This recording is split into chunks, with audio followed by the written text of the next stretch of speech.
Reflections on Sathya Sai Baba Part 2.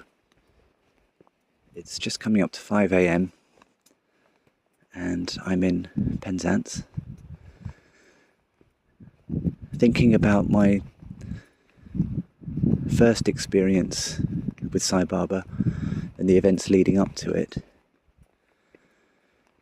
after I'd had my first vision, when I demanded to be proven to me that what Baba said about being God was true, as I explained in part 1.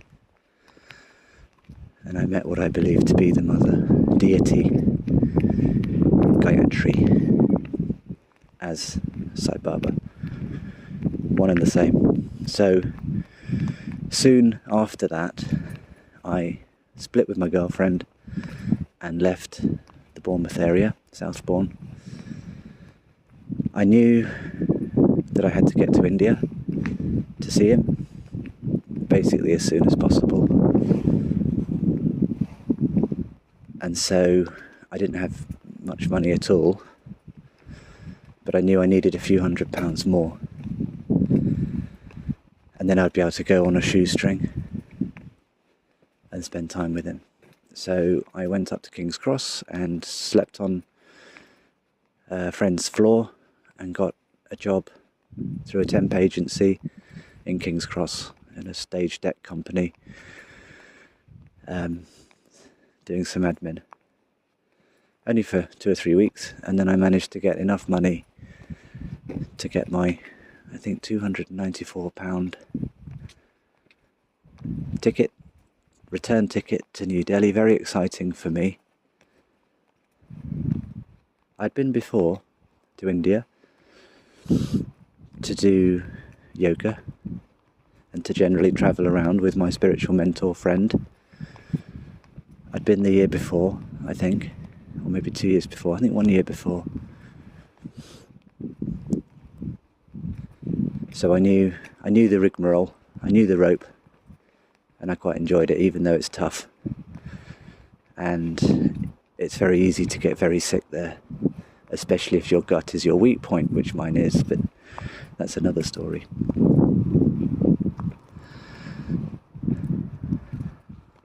But when I was working part-time at that steel deck place, it's called Steel Deck, the company, I was completely and utterly focused on Sai Baba, and I was going to the Sathya Sai Baba. It's a little shop in Marylebone area, and buying pictures, some little postcards and pictures of him, and some little booklets. One was called The Power and the Potency of the Gayatri Mantra, which I've just recently reread all these years later. This was in 99. 2023 now, so 24 years. And I had another vision, a dream, but it's not a dream. These dreams aren't really dreams. They're much more vivid. They have a differentness about them. And in the dream I was sat in what I now believe to be a darshan hall. It was another one, not Prashanti Nilayam. It was in Whitefield. And I was sat with my sister. We were next to each other. Normally the men and the women, men are on the left, women are on the right in the ashram. But in this dream I was sat there cross-legged next to my sister, who I haven't seen for a very long time. And Sai Baba came out, and in the dream my sister said, "Are we in some kind of weird cult here?" She didn't know what was going on. And I just remember I looked at her and I said, "I can absolutely assure you that this is not some weird cult. That this is God." Then the scene changed, and I was in a garden, and I was stood in front of Baba, and I said, "Baba, I see you as a young man," because I did. I saw him looking very young. Very young. I mean, not like a young man. And he leant forward and turned his ear a little bit, and he said, pardon. And so I said it again. I said, I see you as a young man. And he said, so you see me as I am? And I just sort of shrugged as if to say, well, yeah. So that was it. Then he vanished. Immediately after he had vanished, 3 older women in saris, seemed to float towards me. And they were very chaotic. And they were looking around, panicking, going, where's Bubba? Where's Bubba? Where's Bubba? Like that. And I was with my sister again. And I commanded them to be gone. I just, with my finger, just to go away. Because from my perspective, Sai Baba was inside. So that why were they making up this nonsense about where is Sai Baba? I thought this is no good for anybody, not least my sister.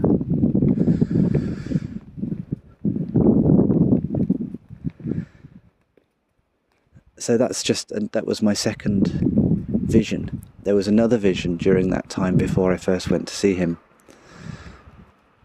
I was on a football pitch and there was a goal. And there was a few of us on the pitch facing the goal within striking distance.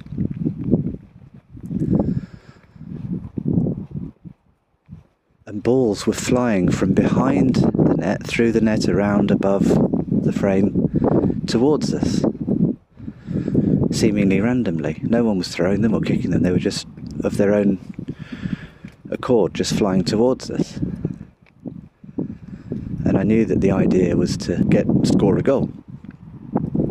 And so I found myself just, if you imagine that you're just making the movement of kicking a ball and scoring a goal,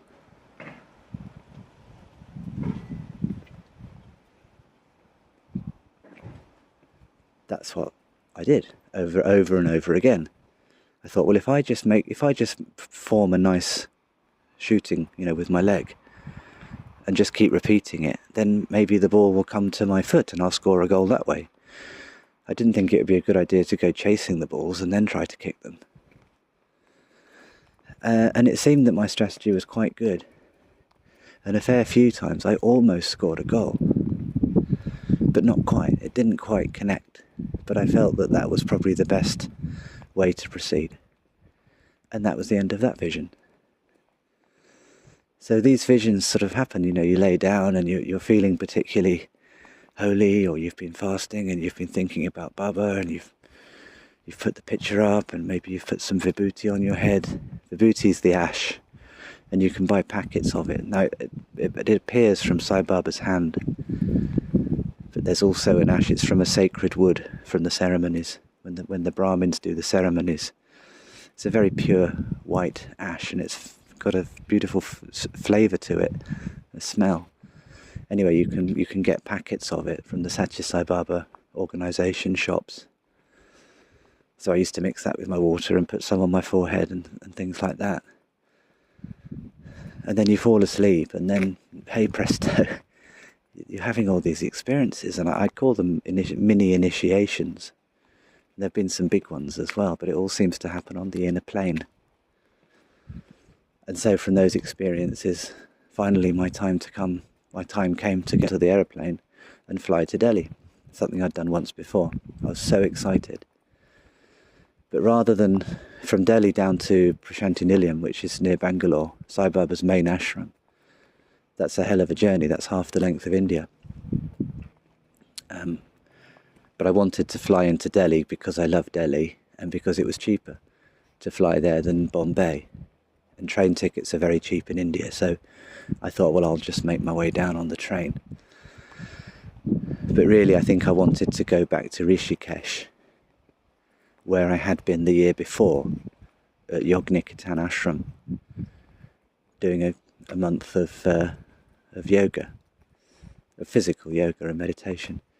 And I wanted to go back, not to the ashram, but I stayed in a hotel, the Gangaputra, and I spent a couple of weeks preparing myself to go down to see Sai Baba. And so I was doing my tapas, my austerity, which I've done a video on that, I'll link to that below. Fasting and doing mantras and getting up at the crack of dawn, well, getting up before dawn and going down to the banks of the Ganges and meditating and closing my eyes and not opening them until the sun was up.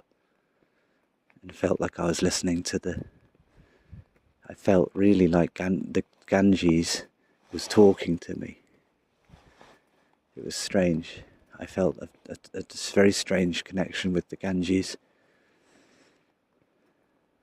And one night I went to sleep, and in the morning I was in a twin room, and there was a bed next to me which was nobody on it. And I woke up in the morning and I had this feeling that I'd been talking with Sai Baba, that I'd been explaining to him how much I loved him. And then I looked on the other bed, and all my pictures that I'd bought from England, pictures of him, postcards, were all laid out neatly on the bed. And I remembered that as I was laying them out and talking about him, I was showing this. So it was like I was explaining to him, as if he was a third party, how much I loved him. And I thought, well, that's interesting, because I really did feel that he was with me. So it wasn't, if it was a dream, then I would have loved to have had a camera recording me that night. I would love to see that, because I physically got up and laid all these pictures out. So I think possibly he came in some supra-physical manifestation, as he does to people all around the world.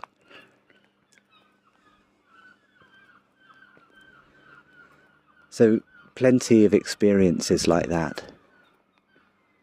And there was a few years where it was like that so often for me.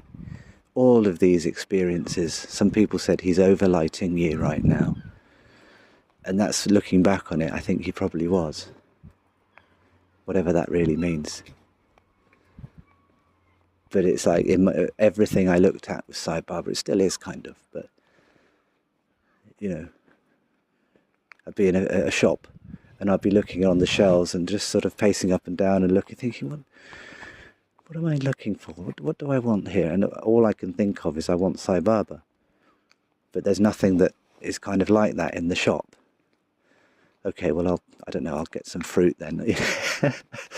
Like that, just completely full of it. So,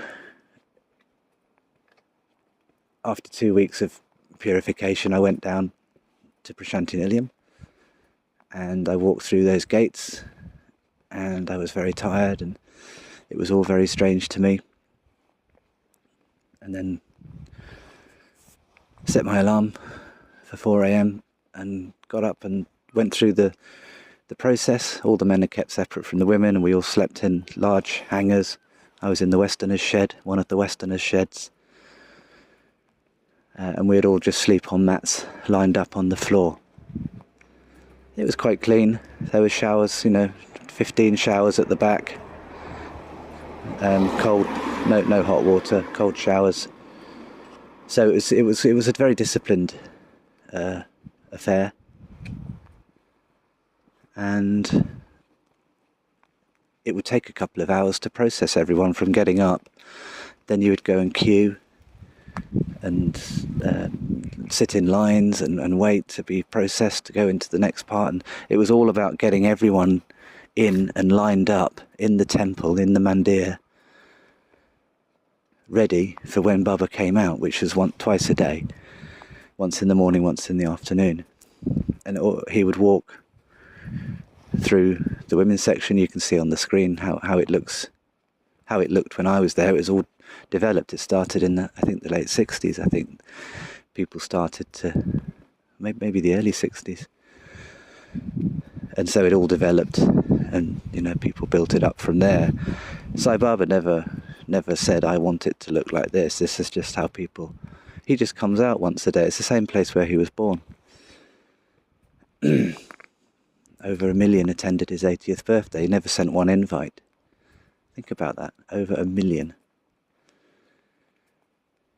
And so I couldn't, when I was sat there cross-legged, very overtired from the travelling, and I saw him coming from, over the hall, past the women's section, and he would come out of his quarters, the inner sanctum, and he would have this orange robe, very, very, very small, a very small man, but the aura that literally filled the entire auditorium, it filled the whole world. And when he comes out, everybody immediately turns their head, and the Indians have they put their palms together. The whole place becomes electrified. And I just remember seeing that flash of orange robe. He would have been 50 yards, 100 yards away from me, 60 yards away. And I knew that was God. I absolutely knew that was God straight away. I already knew.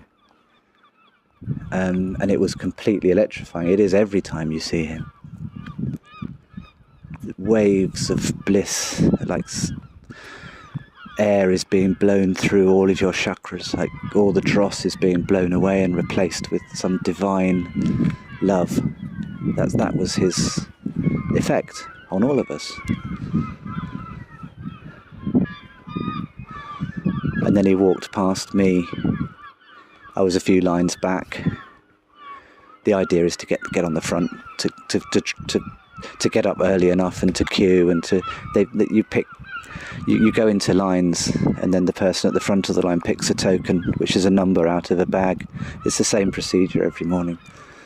And if you're lucky enough to be in one of the first lines that then get ushered into the main temple, then you get a chance to sit on one of the front lines. But anyway, I was about 5 lines back this time, and it doesn't really matter. But the effect of Sai Baba just walking past me that first time, my eyes closed, and I saw a line of white light going across horizontally, across the darkness behind my eyes. And I felt this electricity, and I knew I was being completely transformed. So that was my first experience of him. And I stayed, I stayed about 20 days that time around. And yeah, so many stories each and every time I saw him, each and every time I would meeting these different people who were also very impacted by him. So many stories, so I'll recount some of those stories in future episodes. And I will leave with a Sai Ram or Jai Sai Ram, and this is how Sai Baba devotees greet each other. You say Sai Ram, not hello, or Jai Sai Ram. So I'll end with a Sai Ram.